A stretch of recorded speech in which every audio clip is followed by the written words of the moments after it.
નમસ્કાર દર્શક મિત્રો, યુનાઇટેડ વોઇસ ન્યૂઝ ચેનલમાં આપનું સ્વાગત છે।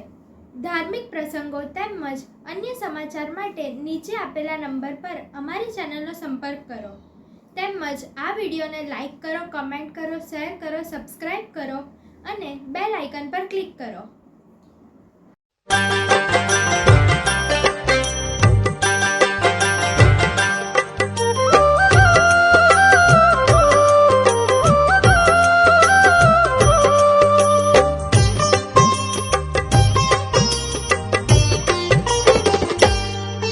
जब कोई नहीं आता,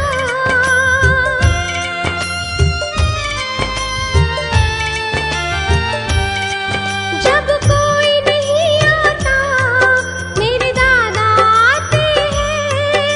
जब कोई नहीं आता, मेरे दादा आते हैं। मेरे दुख के दिनों में वो बड़े काम आते हैं। मेरे दुख के दिनों में वो बड़े काम आते हैं।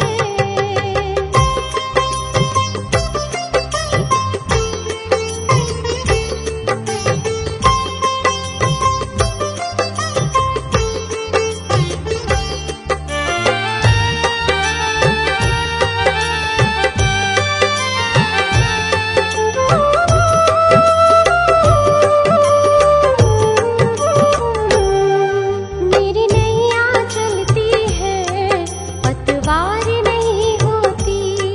किसी और की अब मुझको दरकार नहीं होती।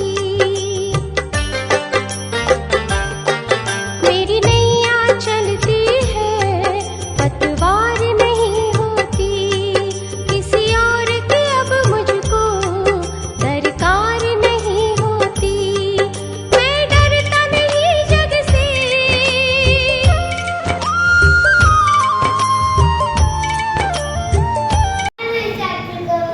संदेशो लावी। आ संदेशो એટલે વર્ષિત કરવાનો સંદેશો।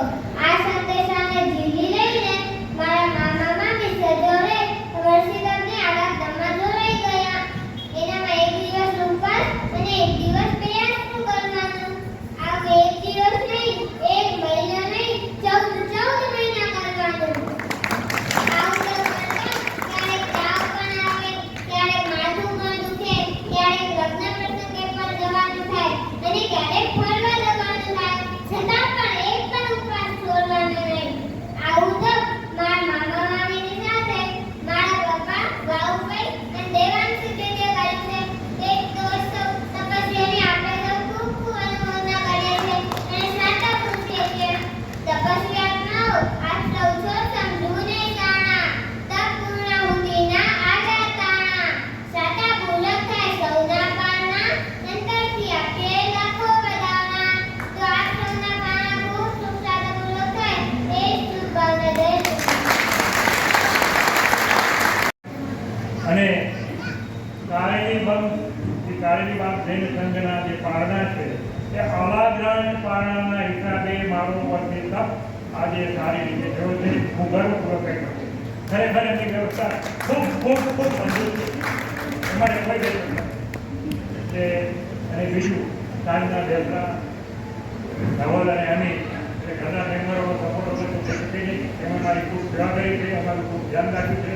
તે બદલ દરેક અનુમોદના ઉપરાંત મારા મિત્રો, મારા પત્રકાર મિત્રો, મારા પત્રિકામાં સૂચના કલ્યાણ મિત્રો હંમેશા પૂછે કેમ ખાતામાં છોડે એ આ બધાના મિત્રોના સાથ સહકાર અને એમની લાગણીના કારણે આજે આ એક વર્ષી તક કુદરતને આવ્યો દરેકનો ખૂબ ખૂબ આભાર માનું છું।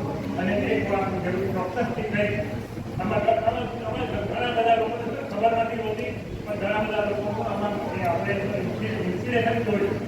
દાખલા તરીકે અત્યારે અમારે બેઠા છે ધ્યાન કુમાર, જે કારેલી બાગ જૈન સંઘનો જેને લાભ લીધો છે, એમને ખબર નહીં પડે પણ હવે આપણે ઘણી વખત કે બેટિંગ તો બેટ્સમેન કરતો તેની અંદર આપણે સચિન તેંડુલકર જેવી બેટિંગ કરવી, જો એક લક્ષ્ય હોય કે ગોલ હોય એવા મણિકુમાર અને વર્ષી તો કેવી રીતે કરી શકે અને આપણાથી એક વર્ષી તો પણ ના થાય।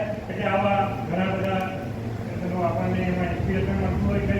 અને મારે એક વાત એ કહેવાની છે વિચારવું જોઈએ જો કરીએ તો થાય, જો કરીએ તો થાય. એવા પછી કોઈ નહીં થાય ને ત્યારે વસ્તુ નથી. અને દરેકે એવું વિષય કરવો જોઈએ, અનુકૂળતા હોય અને ઘરનું વાતાવરણ સારું હોય તો આ કરવા જેવું છે. કાલનું કોઈ પણ નથી, આજે કોઈ બોલી રહ્યો છું, કાલે ન પણ હોઉં. એટલે આ પરિસ્થિતિને ધ્યાનમાં રાખી દરેકે આ માટે વિચાર કરવો જોઈએ. જય જય. બોલાયેલું વાક્ય મહાત્માના હૃદયને સ્પર્શી ગયું. 72 વર્ષનું આયુષ્ય પૂર્ણ થઈ ગયું અને હજી સુધી જીવનમાં એક પણ વર્ષિતમ થયો નથી. અને એ જ વખતે આચાર્ય ભગવંતે નક્કી કર્યું કે હવે મારે વર્ષિતમની આરાધનાની શરૂઆત કરવી છે. 72 વર્ષે પહેલો વર્ષિતમ થયો. એમને વર્ષિતમની યાત્રા એટલી સરસ નાની ચાલી. મહાત્મા 72 વર્ષ લઈને 104 વર્ષ સુધી જીવ્યા. 172 વર્ષે શરૂ થયેલો પહેલો વર્ષિતમ 104 વર્ષની ઉંમરે મહાત્માને 33 વર્ષિતમ પૂરા થયા. 72 થી લઈને 104 વર્ષના આયુષ્યની અંદર આ મહાત્માએ સળંગ 33 વર્ષિતમ થયા છે. એમાં 95 વર્ષ પછીની ઉંમરમાં તો કંઈ પણ વાપરવાનું શક્ય ન બનતું. માત્ર નાક માટે દૂધ વાપરીને વ્યાસો કરીને મહાત્માએ વર્ષિતમ પૂરો કર્યો. આ મહાત્મા એટલે પ્રભુના શાસનની અંદર જેમને 1000 થી વધારે આત્માઓને રજોહરણનું દાન કર્યું છે એવા બાપજી મહારાજ, સિદ્ધેશ્વરેશ્વરજી મહારાજા કે જેમને પોતાના જીવનમાં 33 થી વધારે વર્ષિતમની સાધના કરી છે.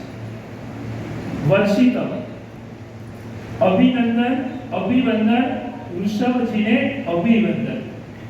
વર્ષિતમની શરૂઆત થઈને તપસ્વીઓને પૂછો ને વર્ષિતમ કોણ કરાવે?